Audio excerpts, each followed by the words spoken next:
Allez, c'est parti, on se retrouve pour une petite vidéo sur les fonctions affines. Dans cette vidéo, je vais essayer de te raconter les choses les plus importantes que tu dois connaître sur les fonctions affines, les écritures générales, le vocabulaire, on va parler un petit peu des courbes représentatives, des différents types de fonctions affines qui existent, et bref, on va essayer de mettre ça à plat. Alors, je ne vais pas tout dire dans une seule vidéo, on va essayer d'en faire plusieurs qui vont s'enchaîner les unes derrière les autres, mais toutes ces vidéos te servent à avoir les choses essentielles à connaître sur les fonctions affines pour une raison simple, c'est que les fonctions affines, tu en as besoin au lycée, en seconde, en première, en terminale, bien sûr si tu fais spé maths, en première et terminale, et tu en as besoin également en physique-chimie, en première et en terminale. Les fonctions affines, on en a vraiment besoin tout le temps quand tu vas faire des maths ou de la physique-chimie, c'est absolument nécessaire d'être à l'aise en fonctions affines. Ok.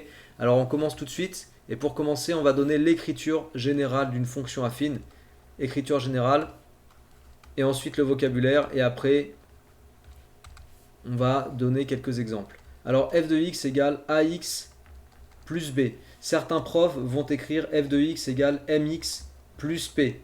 Okay. D'autres vont écrire f de t égale a fois t plus b. Tout ça c'est pareil parce qu'en fait on utilise les lettres qu'on veut. Mais tout ce qu'il faut comprendre c'est l'idée générale.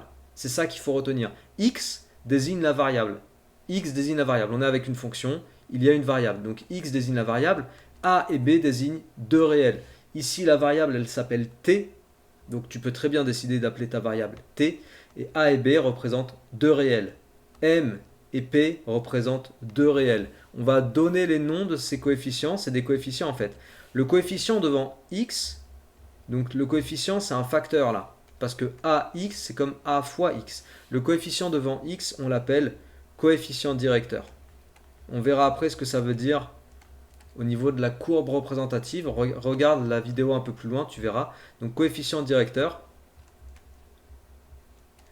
Et B s'appelle l'ordonnée à l'origine. Très important de connaître le vocabulaire. Ordonnée à l'origine. D'accord? On se donne quelques exemples. Et je vais te dire le type d'exercice qu'on peut avoir à faire quand on est en seconde ou en troisième, je ne sais plus quel niveau exactement on traite, je crois que c'est en seconde maintenant, parce que ça change tellement les programmes, mais je pense que maintenant on fait ça vraiment en seconde, les fonctions affines. Et le type d'exercice qu'on va te demander au début, c'est d'identifier si une fonction est une fonction affine ou pas. Par exemple, tu vois, si je te dis f de x égale moins 3x plus 5, tu vas dire oui, c'est une fonction affine, avec a égale moins 3, et b égale plus 5. Et en fait, quand on identifie si une fonction est une fonction affine, c'est bien d'apprendre à identifier en même temps les coefficients a et b, donc le coefficient directeur et l'ordonnée à l'origine. Okay, a et b ou m et p, tu les appelles comme tu veux, encore une fois, on s'en fiche. Alors, autre fonction, autre exemple. Si on prend h de t, tiens, je vais changer le nom de la fonction et le nom de la variable. H de t égale 6 moins 5 tiers de t. Fonction affine ou pas? Oui, fonction affine. Avec a égale moins 5 tiers et b égale 6. Attention, j'ai permuté les termes. T'as vu? En premier, j'ai mis le coefficient directeur. En deuxième, j'ai mis le terme a fois t, tu vois, avec la variable. C'est comme si, au lieu d'avoir écrit f de x égale ax plus b, ici, c'est comme si j'avais écrit b plus ax. D'accord? Ça change absolument rien. On a juste permuté les termes. Tu peux le faire un 5 plus 3 ou 3 plus 5, c'est la même chose, dans tous les cas, ça fait 8. Ok? Donc, b plus ax, on est dans cette forme-là. On a b qui vaut 6, on a a qui vaut moins 5 tiers. Fonction affine. On se donne un troisième exemple. G de x. G de x égale 3x carré plus 7. Fonction affine ou pas? Non, parce que tout simplement, ici dans l'exemple que je t'ai donné, x doit être à la puissance 1. On a x tout seul, c'est x puissance 1. Pour être à l'aise avec les puissances, je te renvoie vers mon cours sur les puissances. Tu as ça aussi toujours sur la chaîne Maths de base, rangé dans la playlist, tout sur les puissances. Et c'est très important de maîtriser les puissances. Ici, par exemple, tu vois x, quand c'est écrit tout seul comme ça, c'est la même chose que x puissance 1. Donc la variable est à la puissance 1. Or, dans l'exemple qu'on regarde ici, le x, la variable, est à la puissance 2. Donc ça n'est pas une fonction affine. On te demande de savoir faire ce genre de petits exercices. Je te dis quand on démarre le chapitre sur les fonctions affines en seconde. Ok? G de x n'est pas une fonction affine. Donc quand tu as une fonction affine, c'est bien d'essayer d'identifier les valeurs des coefficients a et b, donc coefficient directeur et ordonnée à l'origine. Alors maintenant, fonction affine, là on était sur une fonction affine quelconque, tu vois, écriture générale d'une fonction quelconque. Et maintenant, on va voir deux cas de figure particuliers. Premier cas de figure, le cas où b égale 0. Alors, cas particulier numéro 1. Cas particulier numéro 1. Quand b égale 0. Qu'est-ce qui se passe quand b égale 0? Quand l'ordonnée à l'origine vaut 0. Tu te retrouves avec une fonction f de x qui va s'écrire ax plus 0.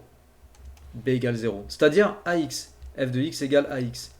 Bon, les fonctions qui s'écrivent f de x égale ax, on les appelle fonctions linéaires. Fonctions linéaires. Elles traduisent, toutes ces fonctions-là traduisent la proportionnalité en fait. En maths, c'est les fonctions qui traduisent la proportionnalité entre deux éléments. Voilà, les fonctions de proportionnalité. Et là, par exemple, quand je te disais en début de vidéo que c'est très important de maîtriser les fonctions affines, typiquement, la proportionnalité, tu l'utilises tellement en physique-chimie en terminale, mais tellement, avec des histoires de graphes, d'expériences, etc., que c'est exactement le genre de choses auxquelles je pense quand je te dis on a besoin des fonctions affines, des fonctions linéaires et de tout ce corpus d'informations pour être à l'aise dans certaines matières, notamment la physique-chimie, notamment en terminale. Donc toutes les fonctions qui s'écrivent f de x égale à x sont des fonctions linéaires. Donnons un exemple ou deux. Je sais pas moi, f de x égale 3x, h de t égale égale moins 5t, etc. quoi. Ok? Tout ça, c'est des fonctions linéaires. Maintenant, cas particulier numéro 2, je continue avec les cas particuliers. Qu'est-ce qui se passe quand, cas particulier numéro 2, qu'est-ce qui se passe quand a égale 0? Quand le coefficient directeur vaut 0. Qu'est-ce qui se passe? Déjà, la fonction, elle va s'écrire comment? La fonction f de x, elle va s'écrire 0 fois x, donc a vaut 0, 0 fois x plus b. Autrement dit, 0 fois x, ça fait 0, donc il reste 0 plus b, donc b. f de x égale b. Eh bien, ces fonctions-là, on les appelle, et je te donne le nom tout de suite, les fonctions constantes. Donc les fonctions constantes et les fonctions linéaires sont des fonctions affines particulières. C'est pour ça que je t'ai écrit cas particulier numéro 1, cas particulier numéro 2. D'accord? Tu as les fonctions constantes générales, f de x égale ax plus b, et tu as deux cas particuliers qui correspondent à b égale 0 et a égale 0. Dans un cas, ça donne une fonction linéaire, dans l'autre cas, ça donne une fonction constante. Pour que tu puisses associer les idées un peu mieux, on va maintenant parler de graphes et de représentation graphique. On va faire ça en parallèle à côté. Une fonction affine est représentée par une droite. Pourquoi ça? Je vais te le prouver. Donc, on est sur le troisième point ou quatrième point, ou je ne sais pas combienième point. On va parler de représentation graphique. Prends la fonction f de x égale x, donc 1 fois x, mais c'est comme x plus 3. Ok, 1 fois x plus 3.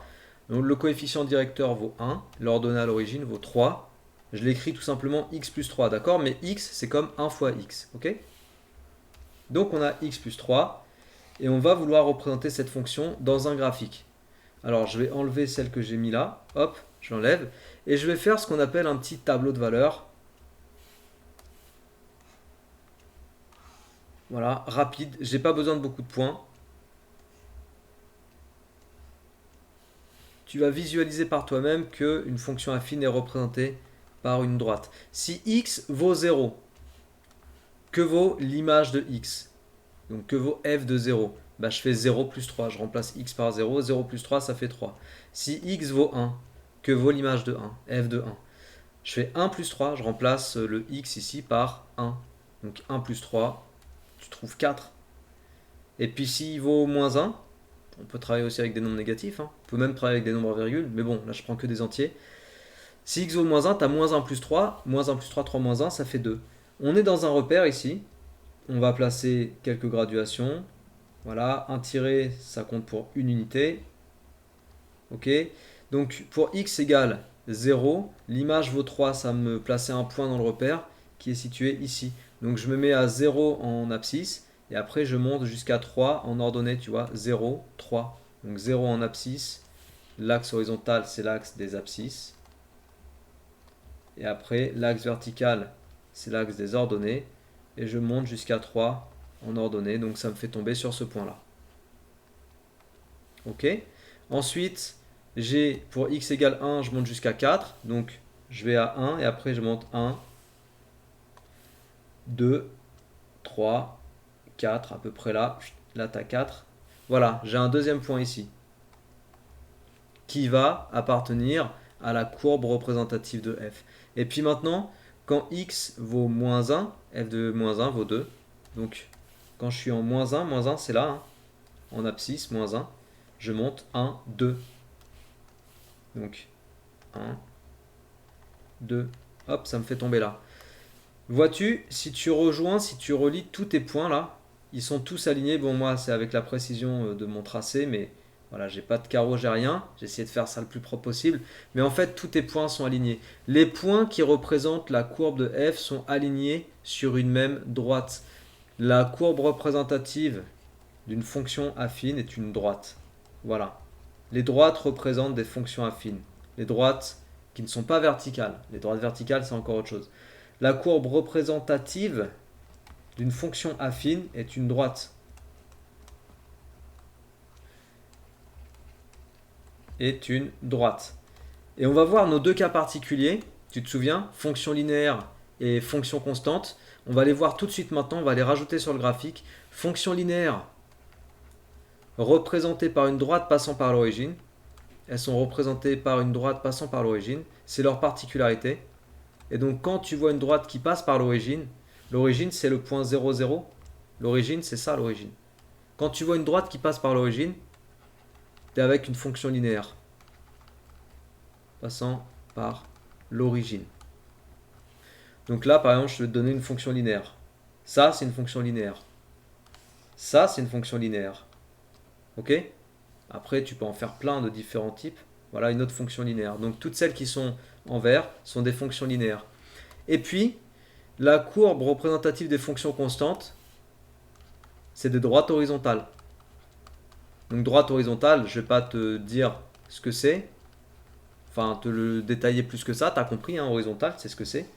Ça, c'est horizontal. Ok? Cette droite représente une fonction constante, qui serait en l'occurrence f de x égale, si je me place vraiment là, f de x égale 1. Tu vois, parce que je me suis mis sur la graduation 1. Toutes les valeurs ici, en ordonnée, toutes les ordonnées de tous les points de la droite violette valent 1. Voilà, elles sont toutes égales à 1. Donc on a f de x égale 1. On va tracer f de x égale moins 2. f de x égale moins 2, ça va être la droite horizontale qui passe par moins 2. On y va? Voilà. f de x égale moins 2. Ok? Cette droite horizontale. Donc les fonctions constantes sont représentées par des droites horizontales. Les fonctions linéaires sont représentées par des droites passant par l'origine. Obliques, qui passent par l'origine. Je pense que je t'ai dit le maximum de choses. On peut encore ajouter une information, c'est sur le sens de variation. Et puis on s'arrêtera là pour cette vidéo. Après on verra dans une autre vidéo comment étudier le signe d'une fonction affine et comment retrouver l'équation d'une fonction affine graphiquement. Donc sens de variation. Sens de variation, écoute, c'est pas compliqué. Si A est strictement positif, donc souviens-toi que je désigne par A le coefficient directeur, je t'ai donné le vocabulaire dès le départ de la vidéo. Si le coefficient directeur est strictement positif, en fait, la fonction est croissante. Tout à l'heure, quand je t'avais parlé du coefficient directeur, je t'avais dit qu'on reparlera un petit peu de ça graphiquement et je vais te dire tout de suite une information très importante. Donc fonction croissante, la flèche qui va vers le haut, c'est-à-dire croissante. En fait, le coefficient directeur, ça désigne la pente de la droite. La pente. Tu vois, la pente, c'est ça la pente. C'est la façon dont c'est penché. Et quand tu as une pente montante, montante sous-entendu dans le sens des x qui augmentent, hein. Tu vois, l'axe des abscisses, il est fléché par là-bas. Quand x augmente, si tu vois que la pente est montante, ça veut dire que tu es avec une fonction croissante. Ça représente une fonction croissante. L. De coefficient directeur, c'était a égale 1, positif. Tu vois, fonction croissante. Elle représente une fonction décroissante. Coefficient directeur A négatif. Donc je te l'écris ici. Quand A est négatif, la fonction est décroissante. Coefficient directeur négatif, la pente, elle descend. Ok? Et pour terminer, le troisième cas de figure, c'est quand A égale 0. Là, tu es avec une fonction constante. Alors j'écris constante, hop, voilà. Fonction constante, ça veut dire droite horizontale. Effectivement, tu n'as pas de pente, tu es sur une droite horizontale. Voilà. L'exemple ici, par exemple, la droite violette qui représentait f de x égale moins 2, celle-là qui représentait f de x égale 1. Bon, bah, ces deux exemples, c'est des pentes nulles. On appelle ça pente nulle.